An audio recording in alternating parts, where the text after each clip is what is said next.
जब आप एक निकाह रजिस्ट्रार इन्वॉल्व है, यूनियन काउंसिल इन्वॉल्व है, जब इनका निकाह रजिस्टर हो रहा था, जब इनको सर्टिफिकेट मिल रहा था मैरिज, तब ये मैटर उस इदारे ने क्यों नहीं स्क्रूटनी की, उन्होंने क्यों नहीं चेक किया कि इनका क्या डेटा क्या नज़र आ रहा है और whether they have the capacity to enter into a nikah or not. तो बाद में जाके 6 साल बाद इसको by an ex husband using it as a tool against his ex wife, तो मतलब आप तो उनको पकड़े ना जिन्होंने निकाह रजिस्टर करवाने दिया। बिकॉज देखें, सीधी सी बात है, लेट्स अज्यूम उनको नहीं पता, लेट्स अज्यूम उनको बिल्कुल नहीं पता कि इद्दत क्या है, क्या आप कितनी देर वेट करना होता है। और वैसे भी कुछ लोग कहते हैं 90 डेज़, कुछ लोग कहते हैं 30 days, 60 days, depends on your menstruation cycle.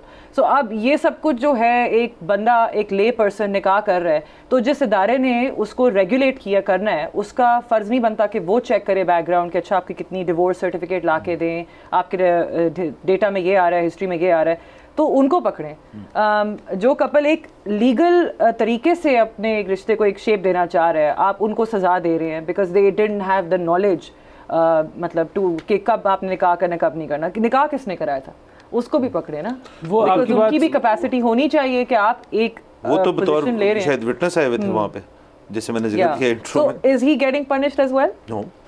तो ये वाली जब आपकी बात है ना, मैं इससे बिल्कुल इत्तेफाक करता हूँ, लेकिन ये तो यहाँ पर होता है, यहाँ पर जितने आपको याद है कुछ अर्सा पहले 2019-20 में बेनामी जो केसेस थे अकाउंट्स के, वो बहुत हिट हो रहे थे कि जी वो हमने पकड़ लिया, और इस दफ़ा जो एहतसाब हो रहा है ना, ऐसा तो कभी एहतसाब ही नहीं हुआ और कोई बेनामी नहीं छोड़ेंगे। फिर उसमें ना उंगलियां उठाई जा रही थी कि ये असल में जो बेनामी अकाउंट है ना, ये फ़लाने सियासतदान का है, ये बेनामी अकाउंट फ़लाने सियासतदान का है। अच्छा, और ये पहली दफ़ा नहीं हो रहा था, और अगेन ये भी आखिरी दफ़ा नहीं हो रहा था। तब भी मैं यही कहता होता था कि ये जो बेनामी अकाउंट बन जाते हैं बैंक्स में, आप जिसका अकाउंट आप पकड़ने की कोशिश कर रहे हो कि जिस उस बंदे को कि जिसका कोई अभी कागजात में नाम नहीं है, लेकिन आप ताने बाने जोड़ रहे हो उसके साथ, अगर आप उस बैंक के एक असिस्टेंट को पकड़ लो जिसने वो अकाउंट खोला था, हाँ। तो आइंदा के बाद कभी कोई बेनामी अकाउंट खोल ही नहीं सकता। वो कहेगा अपने मैनेजर को कि जी लिख के दे दें, वरना तो मैं ये अकाउंट नहीं खोल रहा। लेकिन फिर भी बात है, अगर आप ये कर देंगे तो आइंदा के लिए आप रास्ते बंद कर देंगे, रास्ता भी खुला रखना है। इसमें ना इस केस के अंदर भी ये, यानी कि दोनों जो सेक्शन है 496-496 भी, उसमें तो सज़ा की मुद्दत तो जो है उसके मुताबिक ही जज ने की, उससे ओवर एंड अबव एग्जॉर्बिटेंट नहीं की। लेकिन उसके अंदर उनका जो बयान था, दोनों जो इसके अंदर अक्यूज्ड हैं, वो यही था कि जी वो जो पहला फंक्शन था जिसके हवाले से ये बात हो रही है, क्योंकि फंक्शन 2 हुए थे। जो पहला था वो उसके ऊपर ये बात थी कि जी वो तो एक दुआ कराई थी हमने, मतलब जैसे हम अब आजकल देखते हैं कल्चर है कि जी पहले मंगनी से पहले या निकाह से पहले हाँ भी होती है, फिर दुआ भी होती है, फिर मंगनी होती है, फिर जाकर निकाह का एक पूरा फंक्शन होता है। तो उन्होंने कहा जी वो तो एक और फंक्शन था, ये एक और फंक्शन था। तो अगर तो शवाहिद जो हैं वो इस चीज़ की तरफ पॉइंट कर रहे हैं कि वाकई में वो था, तो फिर तो ठीक है, फिर तो इसके अंदर डेट्स जो है मैचअप कर जाती हैं, जैसे आपने कहा डेटा जो है वो मैचअप कर जाता है। लेकिन आपकी बात उस लिहाज से ठीक है कि जब ये जो मुफ्ती साहब थे और ओन चौधरी थे, जब वो मौजूद थे वहाँ पे और उन्होंने कहा नहीं जी उसी वक्त निकाह पढ़ा गया था और निकाह हुआ था, तो इसी वजह से ये सारा मामला जो है अपनी जगह जो शक्ल ले रहा है हमारे सामने। लेकिन मैं उसके साथ साथ इस चीज़ को मज़ीद इलस्ट्रेट करना चाहता हूँ और एम्फोसाइज करना चाहता हूँ कि ये थर्ड कन्विक्शन है इन 1 week.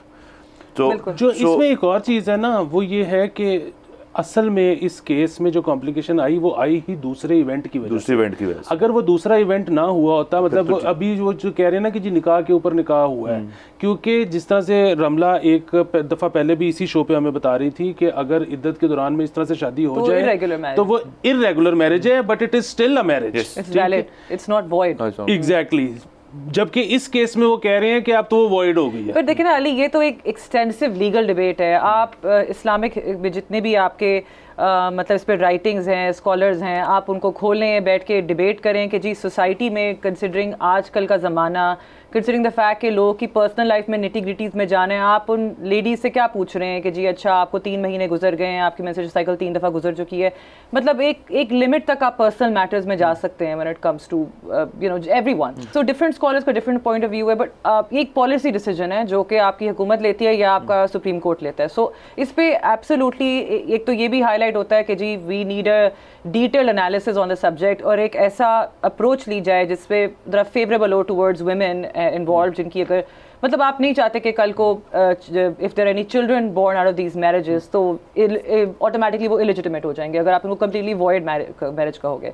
So obviously there is a lot of grey area कि ये वैलिड भी है लेकिन ये वॉइड भी नहीं है. और भी डेफिनेटली पॉइंट आता है, जैसे आपने बात की पर्सनल मैटर, जाती मामलात के अंदर ये इस किस्म की चीज़ें होना तो डेफिनेटली जो सबसे मजे की बात ये कि आप जब किसी यही बीवी अपने हस्बैंड को थाने लेके जाएगी तो वहाँ पे बोलेंगे जी पर्सनल मैटर है, आप FIR दर्ज मत कराएं, मगर आपका एक्स हस्बैंड आपका पर्सनल मैटर कोर्ट लेके जा सकता है. So this I am sorry I always and up like नहीं, गलत है बिल्कुल. मैं कह रहा हूँ, मैं तो सिर्फ ये कह रहा हूँ कि इस चीज़ के अंदर क्योंकि ये बयान इसी सारे के दौरान जब ये केस ख़त्म हो, सज़ा सुना दी, कि उसके बाद जब मीडिया से गुफ्तगू हुई बानी PTI की, उन्होंने यही कहा कि ये जो है ये अगेन एक पर्सनल अटैक है, ये ज़ाती अटैक है उसके ऊपर. लेकिन उसके अंदर फिर तमाम मीडिया पे, हम नहीं कह रहे बट बाकी मीडिया के अंदर ये बात है कि अगर आप एक लेवल ऑफ प्रोमिनेंस होल्ड करते हैं with in the quarters of the government, और आप एक एक्स प्राइम मिनिस्टर भी हैं और आप एक सबसे बड़ी एक बड़ी पार्टी के आप लीडर भी हैं, तो फिर ये चीज़ें जो है मंजर आम पे आएंगी. वो इन इटसेल्फ एक अलग डिबेट है, नॉट बुशरा, हाँ, बट ये इन इटसेल्फ एक डिबेट है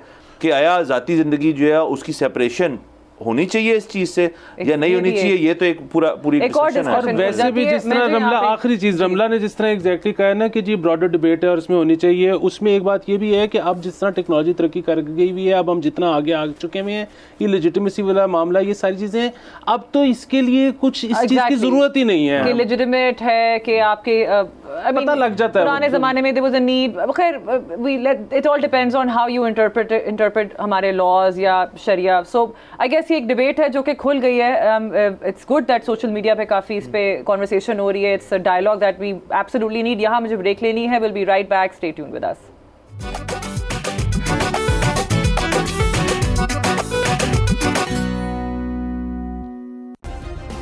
सब्सक्राइब करें और बेल दबाएं ताकि कोई खबर रह न जाए.